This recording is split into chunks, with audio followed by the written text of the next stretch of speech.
especially Islam, has been added to the revised definition. The moment you hear the word Muslim, you start thinking he's a fundamentalist, he's an extremist, he's a terrorist. And many of us Muslims, we go on the defense, I'm not a fundamentalist, I'm not an extremist. I say I'm an extremist. I'm extremely honest, I'm extremely just, I'm extremely kind, I'm extremely peaceful, I'm extremely merciful. I want to know what is wrong in being extremely just, extremely honest, extremely kind, extremely merciful. You can't be partly just when it benefits you, and if you're just. When it doesn't benefit you not, you have to be extremely just. That's what the Quran says.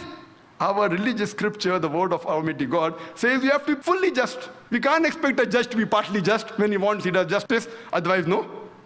So what's wrong? And I want to ask any human being, can he tell me that being extremely honest is wrong? Extremely just is wrong? Extremely peaceful is wrong?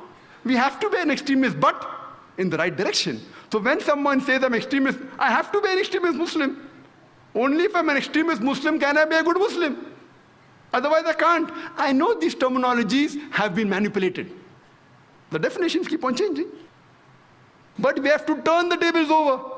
We can't partly follow the Quran. We have to extremely and completely follow the Quran. Allah says in the Quran in Surah Baqarah chapter number 2 verse number 208, Allah says, "Udkhulu fi silmi kaffa." Enter into Islam wholeheartedly. Today Muslims, they're labeled as terrorists. The basic and simple definition of terrorist is a person who causes terror. For example, if a criminal sees a policeman, he's terrified. So for the criminal, the policeman is a terrorist. In this context, I say that every Muslim should be a terrorist. Whenever any criminal sees a Muslim, he should be terrified. Whenever any rapist sees a Muslim, he should be terrified. Whenever any robber sees a Muslim, he should be terrified. Whenever any anti-social element sees a Muslim, he should be terrified. That's what the Quran says in Surah Anfal, chapter number 8, verse number 60, that cause terror in the hearts of the anti-social elements. Those people who are killing wrong people, who are against humanity, Quran says, cause terror in their hearts. I know that commonly the word terrorist means terrorizing innocent human beings. In this context, no Muslim should ever terrorize any innocent human being. It is prohibited in Islam. We know that many a times, two different labels are given for the same person, for the same individual, for the same activity, more than 60 years back. When India was being ruled by the British government, there were many Indians who were fighting for the freedom of the country. These Indians who were fighting for the freedom of the country, by the British government, they were called as terrorists. But we common Indians, we call them as freedom fighters, as patriots. Same people, same activity, two different labels.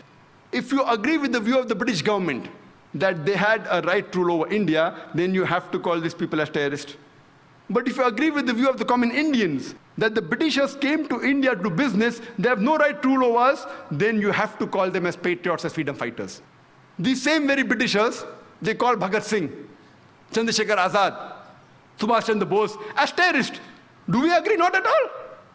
Just because the Britishers say, just because the Americans say, we don't have to believe, we have to fight for justice.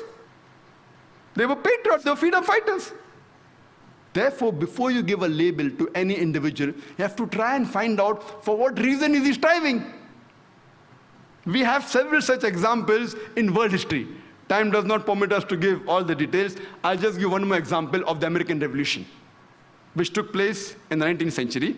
And we know in 1875, during the American Revolution, there were many Americans who were fighting for the freedom. The Britishers were ruling America. And these people who fought for the freedom by the British government, they were called as terrorists. And number one in the forefront was Benjamin Franklin, George Washington. We know that these people, by the British government, they were called as terrorists number one. George Washington was called terrorist number one. Later on, he becomes the president of USA. And he happens to be the same terrorist number one. He becomes the president of USA and happens to be the godfather of all the presidents to come, including George Bush. Imagine the same people who the Britishers called as terrorists.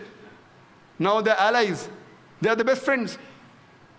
The time keeps on changing, depending upon historical background, depending upon geographical background. What we come to know, in short, whoever is in power, whatever label he gives, the label gets stuck. Whoever is in power. Today, America is supposed to be in power. They have the media with them. So who they call a terrorist, the label gets stuck.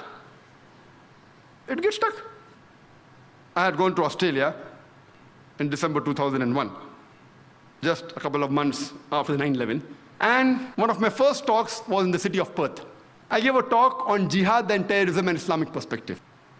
The first question that was asked to me was by the American Consul General of Perth. And the first question he asked me, Dr. Naik, do you consider Osama bin Laden to be a terrorist? And I told him, as far as Osama bin Laden is concerned, I don't know. I haven't met him. I haven't interrogated him. He is neither my friend, neither is my enemy. I cannot give the answer based on the news reports of BBC and CNN. If you want the answer based on BBC and CNN, you have no option but to say he's a terrorist. But the Quran says in Surah Hujurat, chapter number 49, verse number 6, that whenever you get information, check it up before you pass it on to the second person. So therefore, as far as Osama bin Laden is concerned, I cannot say whether he's a terrorist or not. He's neither my friend, neither my enemy. I haven't integrated him. But what I can say very well, that we have got established proof very well from the same media controlled by them, from CNN, from BBC. We know that thousands of innocent Afghans have been killed in Afghanistan. Thousands of Iraqis have been killed in Iraq. Even if we agree, 9/11, they say, was done by Osama bin Laden. No proof, hypothetical. When the Afghanistan government wants proof, George Bush gives it to Tony Blair. He gives it to Musharraf. And normally, even if we agree, for sake of argument, Osama bin Laden did it, for sake of argument. But does it justify in killing thousands of innocent people? Normally, on an international level, there's extradition policy, that whenever any person who's a culprit in a country goes to another country, you can get him back. For example, India and UK have extradition policy. A few years back, one of the music director, Nadeem, according to Indian government, he was involved in murder. He goes and sits in UK. The Indian government has the extradition policy with UK, but when they wanted him back, they said, prove it that he's a culprit. Many people from India went there. Our police force went there. They could not prove. They even had to pay for the lawyer charges of that Nadeem. We know that in the Bhopal gas tragedy, we know that thousands of innocent Indians were killed. The person of Union Carbide goes to America and sits there. Imagine the Indian government attacking America, give the person back. Is it right? Why don't they do it? It is proved. Union Carbide, thousands of innocent human beings killed, injured, wounded, damaged for life, families ruined, ran away. We have extradition policy, nothing happens. So Afghanistan and USA don't have extradition policy yet. Even if you agree, for sake of argument, Osama bin Laden did it, it does not justify killing of innocent human beings. More than 3,000 to 5,000 Afghans were killed. Then, after a couple of years, goes to Iraq, weapons of mass destruction. And they go there, after the attack, they don't find anything. Yet, they're controlling Iraq. What is the cause? What is the reason? And people in Iraq are more troubled. They were troubled with Saddam Hussein. You're not a good Muslim. You're not a practicing Muslim. I'm not in favor of Saddam Hussein. But the trouble they're facing after America has come to Iraq is multiple times more. More people are being robbed. More people are being raped. The main purpose is what? Is oil. It's an open secret.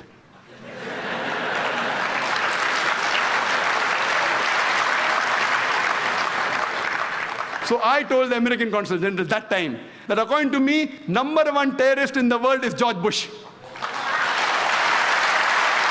And I'm a person who keeps on speaking very often. I had gone to Australia just a couple of months after 9/11. It comes as headlines in the newspaper at that time, December 2001. Dr. Zakir Naik calls himself a fundamentalist and says George Bush is terrorist #1. I did not know of any speaker on a public level, I don't know, maybe,